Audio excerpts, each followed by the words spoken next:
नमस्कार जी, मैं आचार्य सोनिया अरोड़ा। आज की वीडियो में आपको लड्डू गोपाल को भोग लगाने के कुछ नियमों के बारे में बताऊंगी। इन नियमों का पालन करेंगे तो लड्डू गोपाल की कृपा अवश्य प्राप्त होगी। लड्डू गोपाल को 4 समय का भोग अवश्य लगाना चाहिए। पहला भोग सुबह उठते ही 6 से 7 बजे के बीच में नहा धो करके दूध का भोग लगाना चाहिए। दूसरा भोग जब आपके नाश्ते का समय हो तो उस समय लड्डू गोपाल को माखन मिश्री या किसी भी फल का भोग लगा सकते हैं। तीसरा भोग दोपहर के समय लगाना चाहिए। इसमें आप घर में बना खाना जो भी आपने भोजन बनाया है उसका भोग लगा सकते हैं, पर ध्यान रखें कि लहसुन प्याज का बिल्कुल भी इस्तेमाल ना किया गया हो। चौथा भोग शाम के समय लगाया जाता है।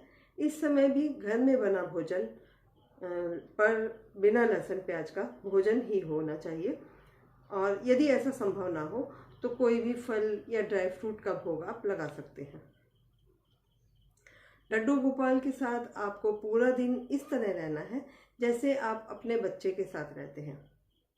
इस समय से उनको जगाना, थोड़ा नहलाना, लड्डू गोपाल को स्वच्छ रखना, उनके वस्त्र बदलना और उनको समय से सुलाना भी। इस तरह से आप लड्डू गोपाल की सेवा करके उनकी कृपा अवश्य प्राप्त करेंगे। आप को जन्माष्टमी पर क्या विशेष करना चाहिए मैं यह भी बताऊंगी। जन्माष्टमी के दिन पूजा में पंचामृत का भोग अवश्य लगाना चाहिए तथा भोग में तुलसी के पत्ते अवश्य होने चाहिए। भगवान श्री कृष्ण को नए वस्त्र पहनाने चाहिए। पूजा में हमेशा साफ बर्तनों का ही इस्तेमाल करना चाहिए। उन बर्तनों में कभी भी मांस आदि कुछ ना पकाया गया हो।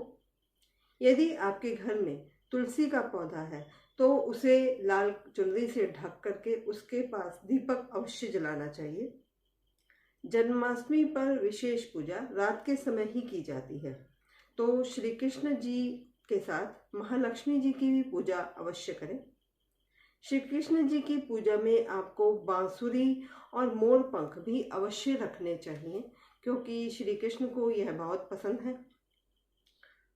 माखन मिश्री का भोग भी अवश्य लगाना चाहिए। क्या आप जानते हैं कि श्री कृष्ण को 56 भोग क्यों लगाया जाता है? हिंदू धर्म में भोग लगाने की परंपरा सदियों से चली आ रही है। किसी भगवान को कुछ पसंद है तो किसी भगवान को कुछ पसंद है, पर श्री कृष्ण को ही 56 भोग क्यों लगाया जाता है? एक कथा के अनुसार माता यशोदा श्री कृष्ण को एक दिन में कम से कम 8 बार भोग अवश्य लगाती थी। उनको 8 बार भोजन कराया करती थी। तो एक बार गांव में वर्षा नहीं होने के कारण इंद्रदेव की पूजा करेंगे तभी बारिश होगी। तब श्री कृष्ण ने कहा कि यह तो इंद्रदेव का काम है, उन्हें तो स्वयं ही बारिश कर देनी चाहिए, जरूरत ही नहीं है इंद्रदेव की पूजा करने की। तो इस पर इंद्रदेव नाराज हो गए और उन्होंने क्रोध में आकर भारी बारिश कर दी। गोकुलवासियों को बचाने के लिए भगवान श्री कृष्ण ने 7 दिन तक बिना कुछ खाए पिए गोवर्धन पर्वत को अपने एक उंगली पर उठा लिया और उठाकर 7 दिन तक रखा। जब बारिश रुकी तो मैया यशोदा ने 7 दिन के हिसाब से और हर दिन 8 बार जो भोजन कराती थी, 7 अट्ठे 56, तो उनके लिए 56 तरह के पकवान तैयार किए और उनको भोग लगाया। तब से ही 56 भोग लगाने की प्रथा शुरू हो गई।